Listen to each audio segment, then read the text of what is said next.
Selamat petang, salam sejahtera. Terima kasih kerana bersama dengan saya di Nazilin Unity Channel. Isu yang hangat petang ini yang Anda harus ikuti dari awal sampai akhir ialah berkaitan dengan betapa kelakarnya Muhyiddin mahu jadi Perdana Menteri semula.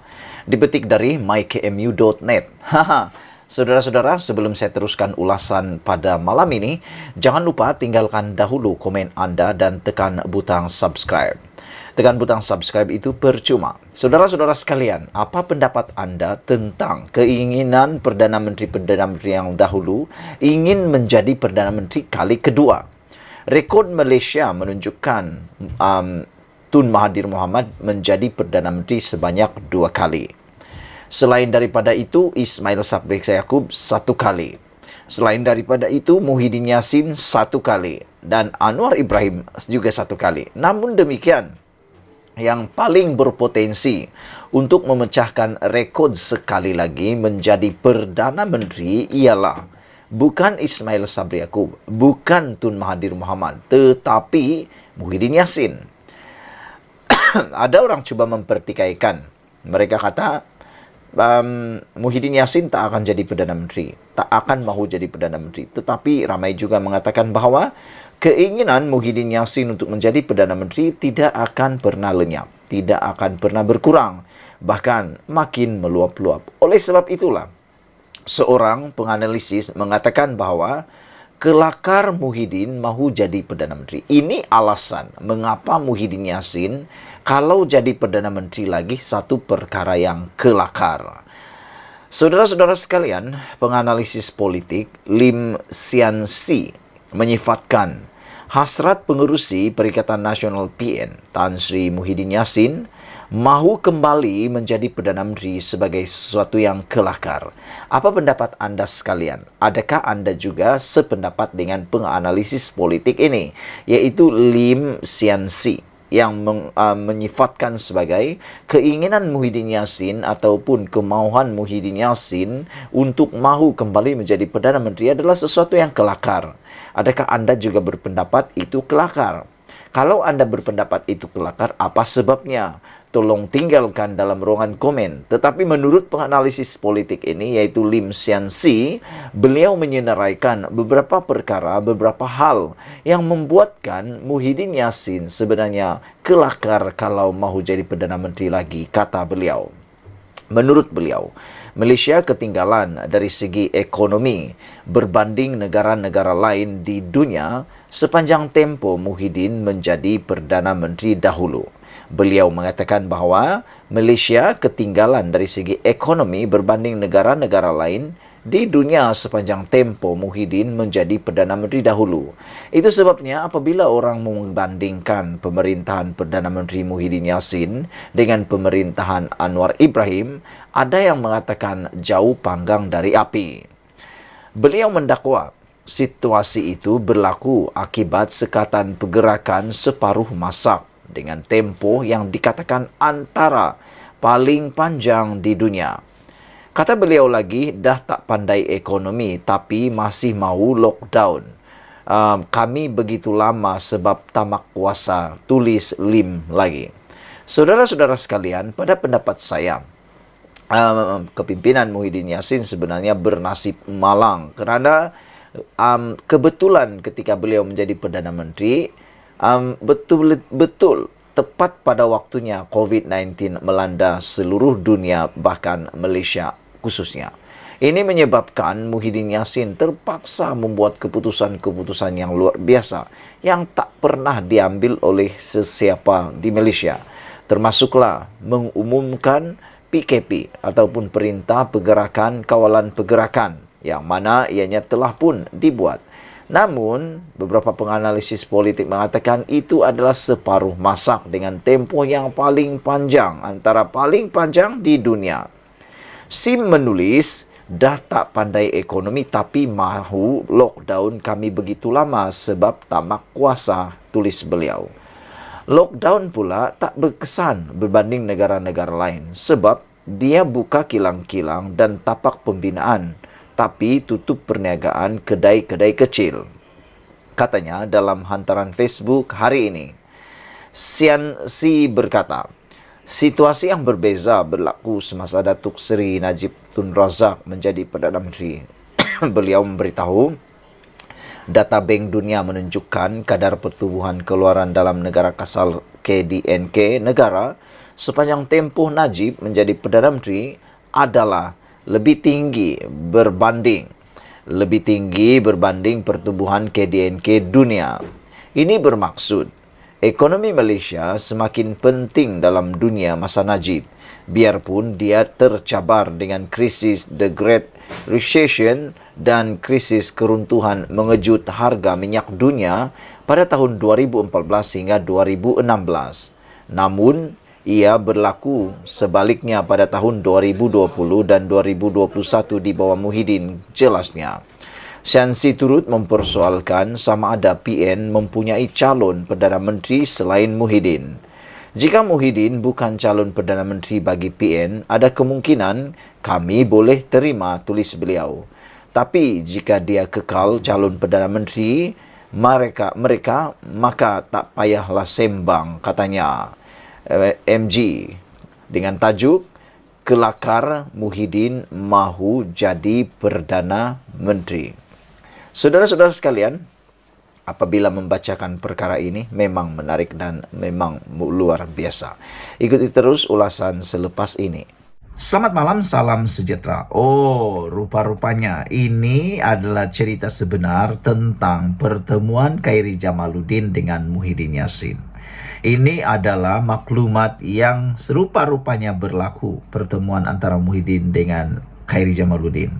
Ramai walaun tulis kata mereka berita gembira, ada yang kata mereka membawa berita gembira. Tapi rupa-rupanya Khairi Jamaluddin mendedahkan sebaliknya yang lebih mengejutkan kita semua dan mengecewakan juga kepada Muhyiddin. Dalam banyak-banyak tajuk yang kita terima, ada satu tajuk yang paling bagus, yaitu ditulis oleh sabudinhusin.com dengan tajuk KJ sebenarnya sudah tolak, tapi Muhyiddin minta fikir lagi. Oh, ini adalah tulisan daripada Sabudin Husin. KJ sebenarnya sudah tolak untuk menyertai Parti Bersatu, tapi Muhyiddin minta untuk fikir lagi. Itu tajuk utama di sabudin.com.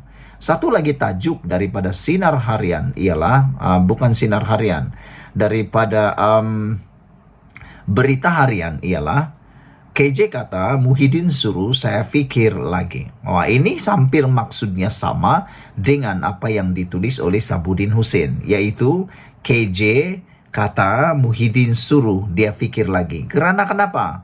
KJ tolak ataupun KJ tidak berminat untuk menyertai Perikatan Nasional. Itu sebab Muhyiddin suruh dia fikir lagi. Jadi apa jawaban Khairi? Jawaban Khairi, nanti kita akan tunggu atau nanti kita akan kongsikan dengan Anda.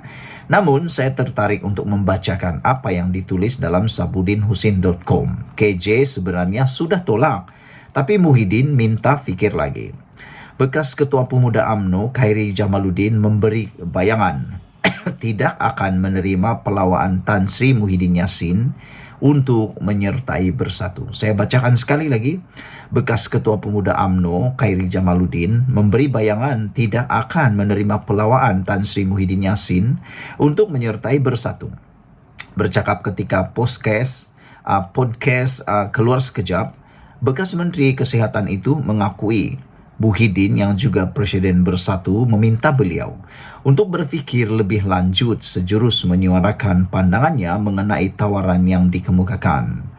Beliau bagaimanapun tidak menyatakan secara jelas mengenai jawapan diberikan kepada Muhyiddin, meskipun ia kelihatan menjurus ke arah menolak pelawaan ahli Parlimen Pagoh itu.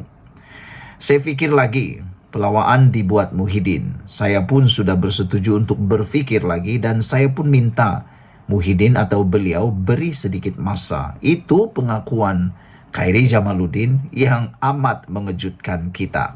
Disangkakan Khairi sudah menyertai Bersatu. Disangkakan Muhyiddin berjaya memikat Khairi Jamaluddin dengan tawaran beberapa jawatan atau tawaran jawatan. Nampaknya itu tidak dapat mengumpan.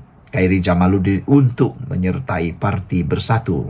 Bagaimanapun, kata Khairi, bagi saya ada jawaban muktamad mengenai pelawaan itu sudah ada. Tetapi beliau, Muhyiddin, minta supaya saya berfikir lagi. Jelaslah di sini. Apabila Muhyiddin kata supaya minta dia berfikir, KJ berfikir lagi, ini memberikan gambaran bahwa KJ sebenarnya sudah membuat penolakan.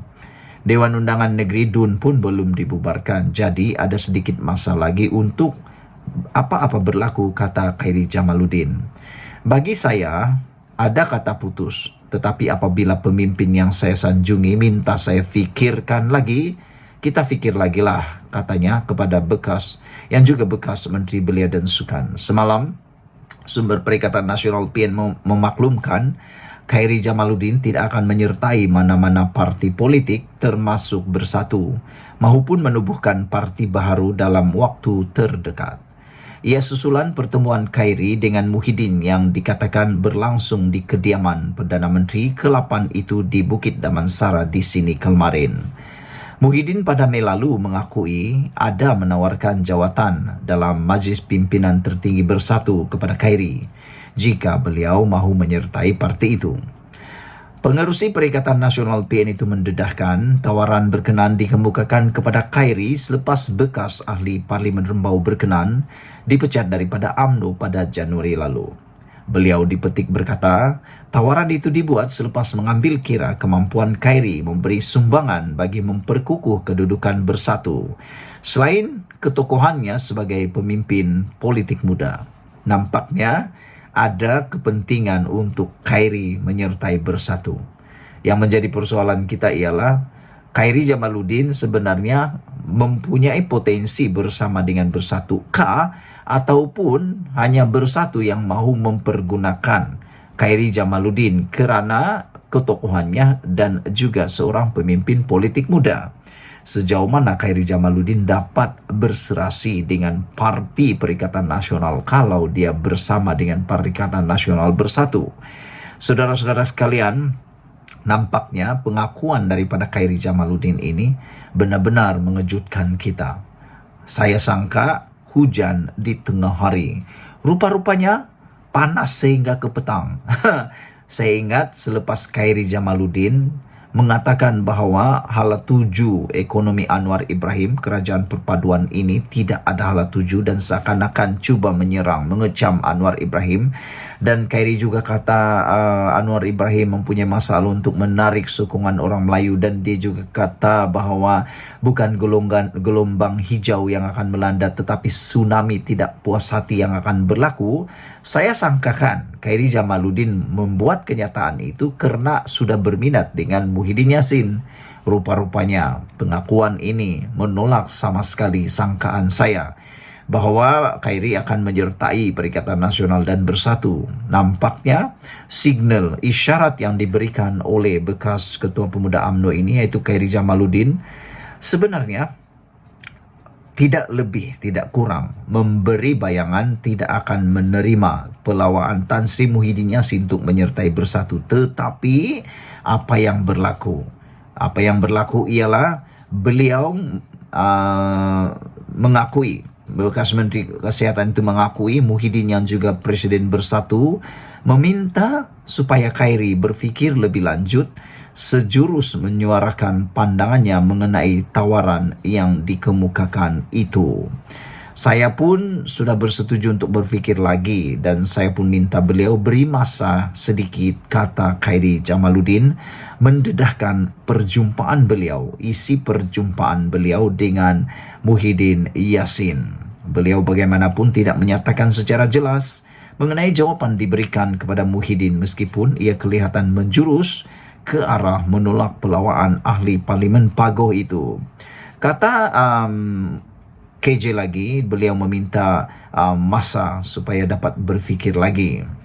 Dewan Undangan Negeri DUN pun belum dibubarkan, jadi ada sedikit masa untuk apa-apa berlaku lagi, kata Khairi Jamaluddin. Bagi saya sudah ada kata putus, kata Khairi, tetapi apabila pemimpin yang saya sanjungi minta saya fikirkan lagi, kita fikirkan lagi lah, kata beliau. Makna kata Khairi sudah ada keputusan, namun diminta oleh Muhyiddin untuk pikir lagi. Jadi maksudnya betul lah tajuk sabudinhusin.com ini. KJ sebenarnya sudah tolak, tapi Muhyiddin minta pikir lagi. Sekian dulu untuk kali ini. Jangan lupa tinggalkan komen Anda, tekan butang subscribe. Malaysia kita punya, kita jaga sama-sama, cintai Malaysiaku. Bye-bye. Selamat malam, salam sejahtera. Terima kasih karena bersama dengan saya di Nazilin Unity Channel. Saudara-saudara sekalian, mengejutkan kita adalah apabila pemimpin Perikatan Nasional mula tak puas hati dengan langkah strategi yang dibuat oleh Anwar Ibrahim. Ada yang mula kepanasan, ada yang mula tak suka, ada yang mula rasa bahwa strategi Anwar Ibrahim amat berkesan. Strategi Anwar Ibrahim amat membakar, bahkan dapat membuatkan mereka akan kalah. Strategi Anwar Ibrahim bersifat serampang dua muka. Saya sebenarnya sangat suka dengan strategi Anwar Ibrahim yang dibuat oleh beliau sekarang ini.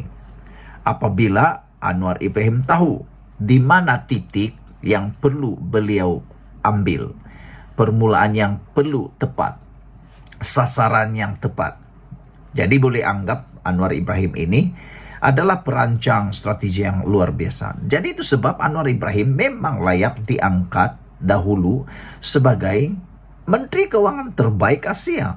Selain itu mungkin pada waktu ini boleh dianggap seperti itu. Karena kita tahu pemulihan ekonomi Malaysia jauh lebih baik, lebih tinggi daripada negeri-negeri yang tertentu.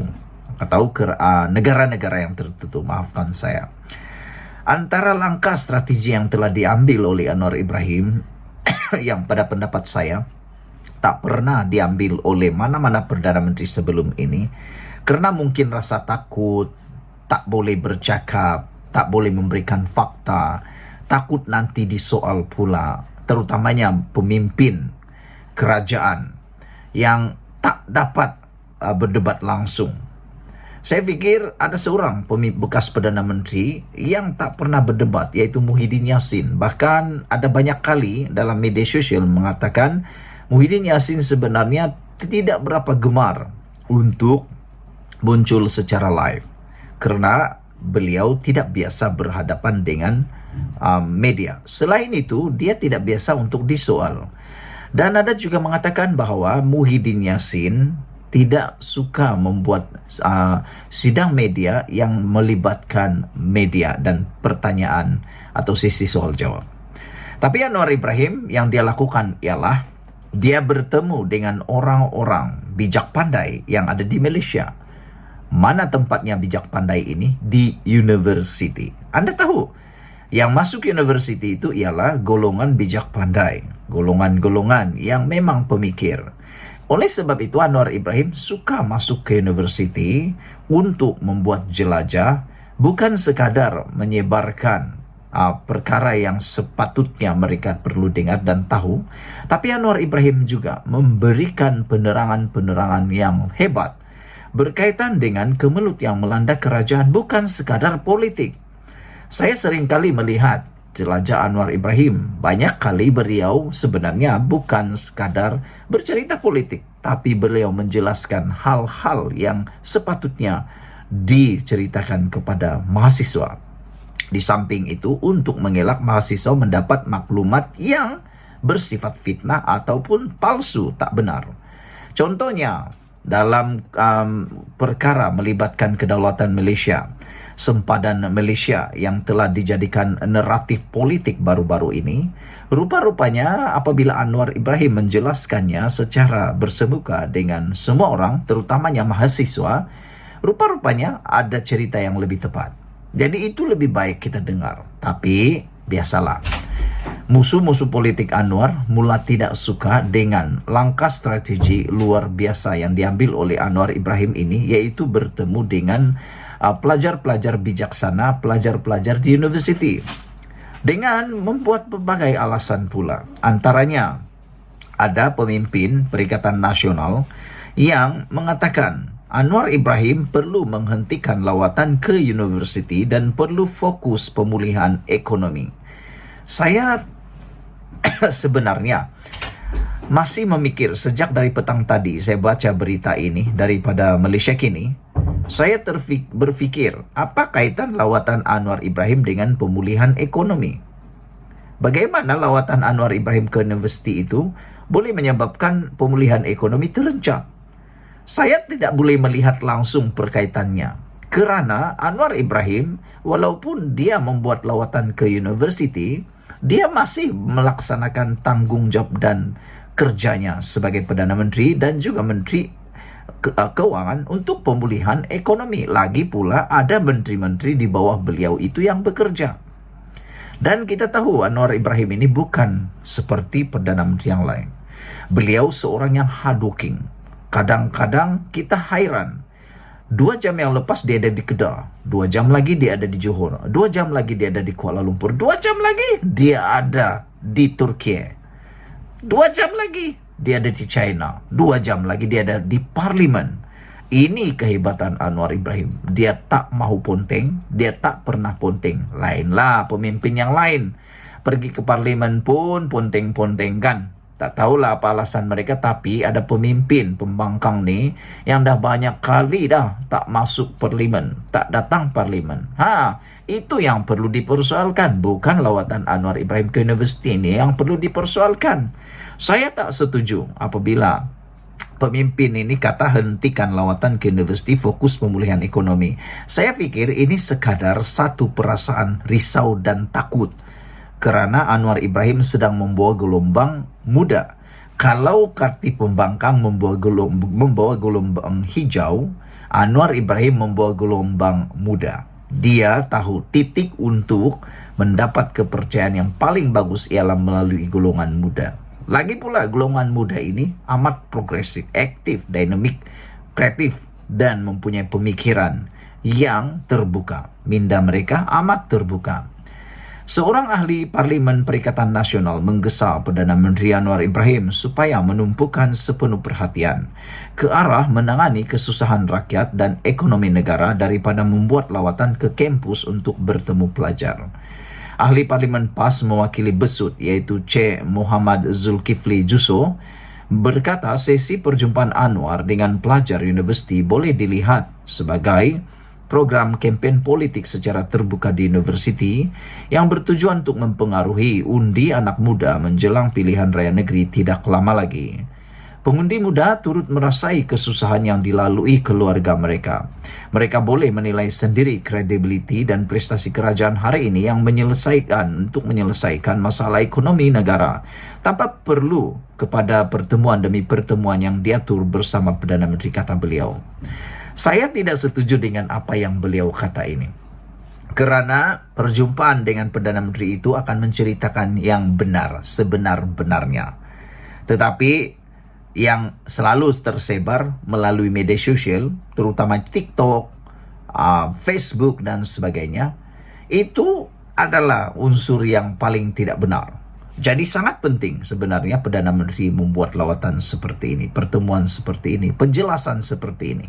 Satu pertanyaan saya kepada ahli parlimen ini, kalau kamu mempunyai kuasa nanti, kamu akan tiru. Kamu tak tiru ke langkah ini? Saya pikir hanya kerana mereka tak pernah fikir sebelum ini, maka mereka tak buat. Tapi kalau mereka terfikir, mereka akan dahulu buat. Nanti kalau mereka akan menjadi berkuasa, saya fikir mereka akan turut meniru langkah dan strategi Anwar ini. Atau mereka akan lebih teruk lagi daripada Datuk Seri Anwar Ibrahim bertemu dengan pelajar mahasiswa. Ada mungkin mereka terus tinggal di universiti. Kata beliau, rakyat katanya tetap tidak yakin bagaimana kerajaan Madani mahu menyantuni isu-isu kesusahan hidup dan keluh kesah rakyat, kata beliau lagi. Saudara-saudara sekalian, itulah dia isu yang hangat pada malam ini. Sekian dulu apa pendapat kamu. Jangan lupa tinggalkan komen Anda, tekan butang subscribe. Malaysia kita punya, kita jaga sama-sama, cintai Malaysiaku. Bye-bye. Selamat malam, salam sejahtera. Ada orang tulis bulan September atau bulan Ogos kerajaan akan tumbang. Apa alasannya? Kita pun tak berapa pasti. Yang pastinya persoalan ini timbul. Mungkinkah kerajaan bertukar lagi selepas PRN? Tarikh pilihan raya PRN ke-15 di 6 negeri yang masih berbaki selepas PRU 15 November lalu bukan rahsia lagi. Umum sudah tahu PRN di Selangor, Kelantan, Terengganu, Kedah, Pulau Pinang dan Negeri Sembilan diadakan paling lewat pun pada awal atau pertengahan Ogos ini. Itu sebabnya apabila paling lewat pun pertengahan Ogos ini, seluruh 6 negeri ini harus melaksanakan pilihan raya negeri, maka ada menjangkakan kerajaan perpaduan akan tumbang pada bulan September. Semua jentera parti yang bertanding telah bersiap siaga, kecuali ada beberapa negeri masih peringkat akhir pengagihan kerusi. Pengagihan kerusi ini selesai agak lewat kerana semua parti telah bergabung dalam satu organisasi politik yang dinamakan Pakatan Harapan PH dan juga Perikatan Nasional PN. Sebelum ini proses pengagihan kerusi tidak rumit kerana masing-masing bertanding atas nama parti sendiri, seperti Barisan Nasional dengan komponen utamanya MCA dan MIC. Manakala PAS pula tidak ada masalah kerana parti itu bertanding atas namanya sendiri dan mudah untuk menyenaraikan nama calon serta akan meletakkannya di mana-mana kerusi yang difikirkan mereka perlu. Sekarang, tidak boleh meletakkan calon sesuka hati kerana rakan gabungan juga perlukan kerusi untuk bertanding. Jadi berlaku sedikit kerumitan dalam pengagihan kerusi kerana kerusi akan dibahagikan sama rata antara komponen gabungan.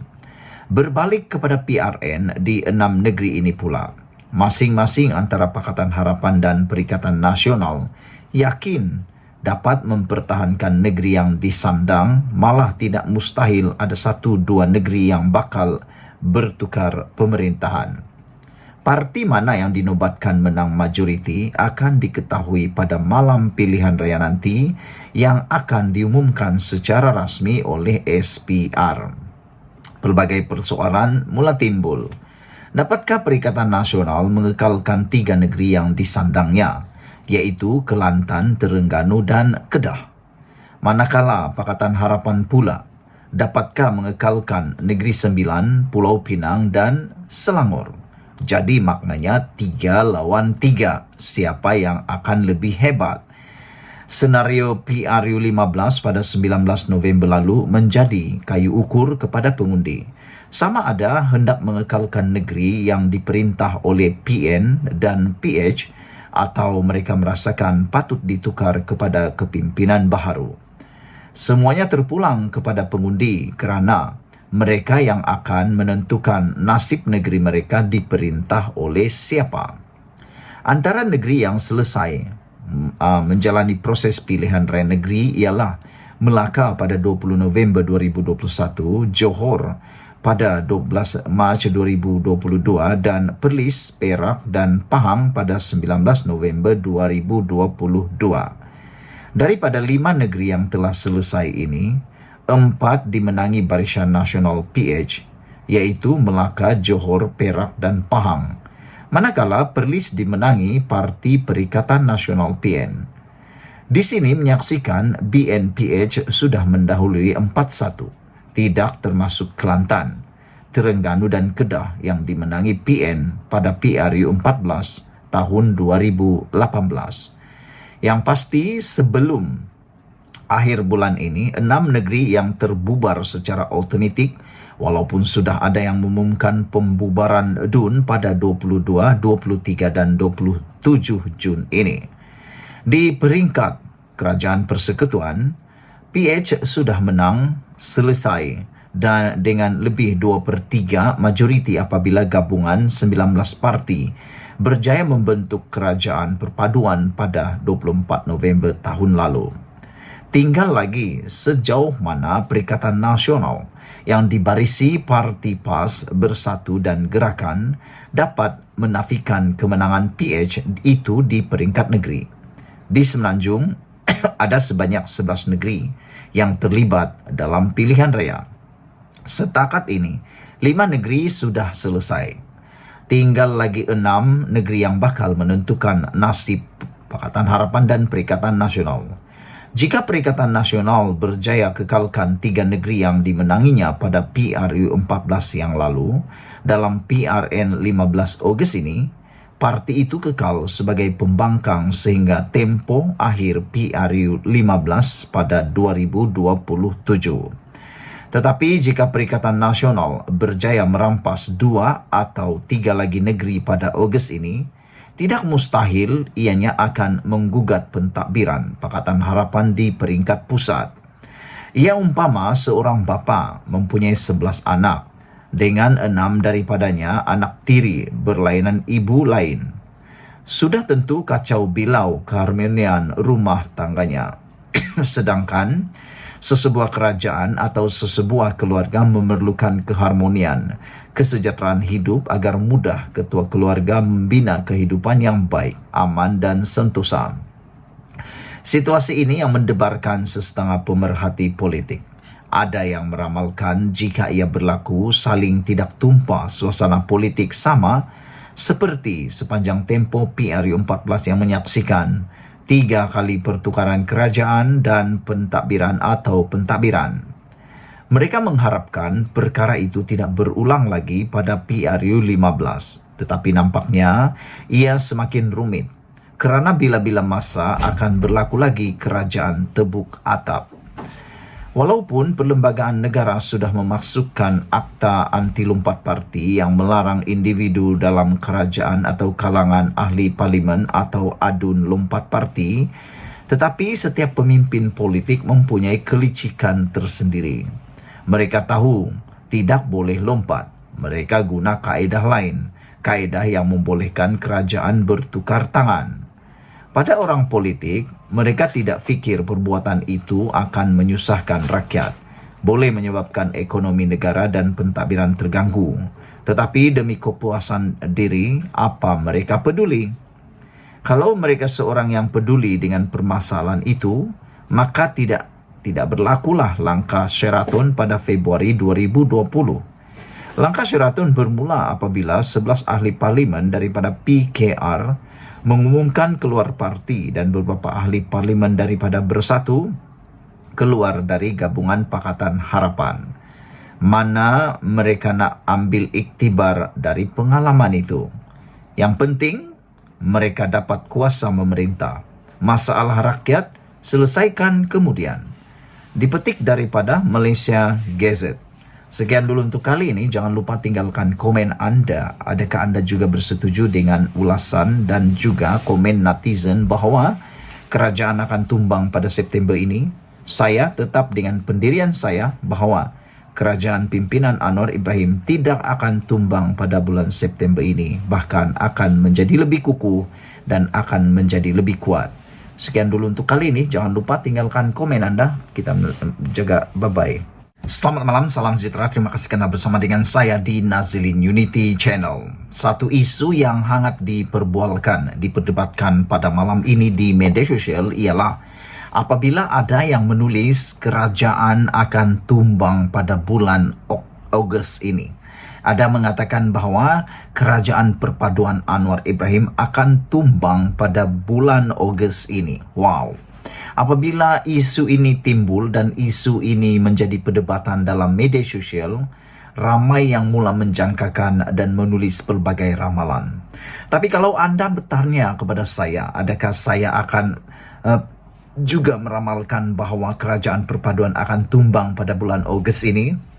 Saya berani mau mengatakan bahawa kerajaan perpaduan pimpinan Anwar Ibrahim adalah kerajaan yang masih utuh. Ada beberapa alasan yang mungkin akan menyebabkan kerajaan Anwar Ibrahim tidak akan tumbang menjelang Ogos ini. Pertama, pilihan raya yang akan diadakan tidak lama lagi ini hanya melibatkan kerajaan negeri. Ianya tidak ada kaitan langsung dengan kerajaan persekutuan. Walaupun ada penganalisis politik yang mengatakan bahawa mungkin akan ada perbincangan ataupun rundingan antara parti-parti dalam negeri untuk membentuk kerajaan negeri yang mungkin akan mempengaruhi keputusan di persekutuan, kata mereka. Namun demikian, harus anda ingat, yang terlibat dalam pilihan raya ini adalah hanya tanah Melayu ataupun Malaya. Tidak terlibat ialah Sabah dan Sarawak. Dan Anda harus ingat, Anwar memiliki sokongan paling besar ialah daripada Sabah dan juga Sarawak. Selagi dua buah negeri ini tidak menarik sokongan terhadap Anwar Ibrahim akan kekal menjadi Perdana Menteri sehingga penggal ini selesai.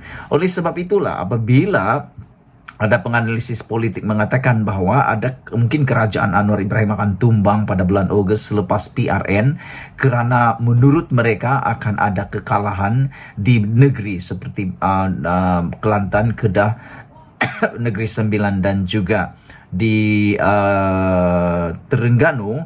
Mereka kata mungkin akan ada buat U-turn dan mereka tidak berselindung. Mungkinkah UMNO atau Barisan Nasional akan membuat U-turn, kata mereka. Walau macam manapun UMNO atau BN buat U-turn kerana mereka memberikan alasan tentang Najib yang tidak dibebaskan dengan segera dan sebagainya, saya melihat tidak ada sebab untuk kerajaan perpaduan pimpinan Anwar Ibrahim ini akan tumbang kerana Anwar Ibrahim telah berjaya menambat hati kerajaan Sabah dan juga Sarawak. Kerana kita tahu pimpinan Anwar Ibrahim lah yang paling serius di dalam membincangkan dan menunaikan MA63. Baru 7 bulan Anwar Ibrahim bersama dengan kerajaan pimpinannya ini telah beberapa perbincangan, rundingan tentang MA63 telah pun ditunaikan oleh Anwar Ibrahim, yang mana berpuluh tahun sebelum ini kerajaan pimpinan sebelum ini tak pernah ambil keputusan. Anwar Ibrahim hanya 7 bulan telah menyelesaikannya. Jadi saya fikir ini telah menambat hati orang yang ada di Sarawak dan juga di Sabah. Namun persoalan besar lagi ialah, adakah kerajaan akan tumbang? Mungkinkah kerajaan akan bertukar lagi selepas PRN?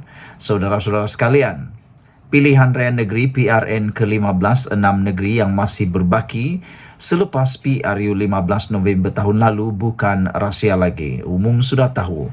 Jadi saudara-saudara sekalian, saya fikir selain daripada alasan sebentar tadi ialah Anwar Ibrahim tidak akan juga tumbang. Kerajaan pimpinan Anwar Ibrahim tidak akan tumbang pada dalam kerajaan ini kerana Anwar Ibrahim memiliki sokongan di Dewan Rakyat sebanyak 2/3.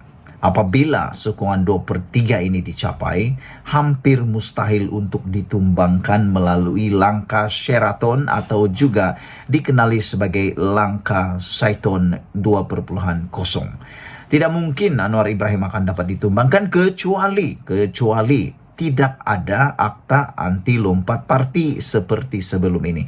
Tapi oleh kerana kerajaan yang ada sekarang ini telah pun melaksanakan, mewartakan akta undang-undang anti lompat parti, maka dengan itu hampir mustahil untuk melakukan lagi langkah Sheraton 2.0 kerana natijahnya amat besar. Dan saya fikir kalau tidak ada rang undang-undang anti lompat parti itu dikuatkuasakan, hari ini sudah kita akan melihat berpuluh-puluh katak sudah mula melompat. Berpuluh-puluh katak politik yang berhormat, yang tidak mempunyai marwah telah pun berlompat parti. Tapi oleh kerana adanya rang undang-undang lompat parti, dan kita salut kepada ahli politik kita kerana telah meluluskan penyelesaian kepada kemelut politik Malaysia ini, terutamanya rang undang-undang lompat parti ini, maka tidak ada lagi yang berani cuba-cuba untuk mengadu nasib untuk lompat parti. Karena mereka tahu kalau mereka lompat parti, mereka terpaksa letak jawatan, digugurkan jawatan sebagai ahli parlimen dan akan diadakan pilihan raya semula. Dan pastinya itu akan memberikan masalah besar kepada mereka, meskipun mereka mungkin memikirkan ada peluang menang kalau mengikut sesuatu parti. Saya cakap rang undang-undang parti, lompat parti ini bukan hanya merujuk kepada kerajaan pimpinan Anwar Ibrahim, tetapi juga kepada pembangkang. Manalah kita tahu kan, ada daripada pembangkang yang pindah kepada Anwar Ibrahim ataupun kerajaan perpaduan. Siapa yang tahu kan? Politik ini macam-macam. Politik ini amat dinamik kata mereka. Politik ini politik yang luar biasa. Yang kemarin lain, hari ini lain. Esok lain, besok lagi lain. Kemarin gaduh-gaduh, sekarang minum kopi bersama-sama. Itulah politik yang ada di Malaysia, amat dinamik dan progresif. Jadi itu sebab saya kata, rang undang-undang anti lompat parti telah pun menyelamatkan Datuk Seri Anwar Ibrahim. Tapi jangan silap, ia juga bukan sekadar menyelamatkan kerajaan pimpinan Anwar Ibrahim, tetapi juga telah menyelamatkan blok pembangkang. Karena Anda mungkin tak dapat tahu, kita mungkin tak dapat jangka bahwa sebenarnya ada dalam kalangan parti pembangkang yang mungkin secara diam-diam sudah mula fikir-fikir untuk mencari jalan bagaimana untuk menyertai kerajaan perpaduan. Mungkin kita tak tahu. Sama juga dengan kerajaan. Mungkin ada yang nak pindah pembangkang, tapi pun kita tak tahu. Tapi persoalannya mana lebih ramai, daripada pembangkang pindah kerajaan atau kerajaan pindah pembangkang, kita pun tak tahu.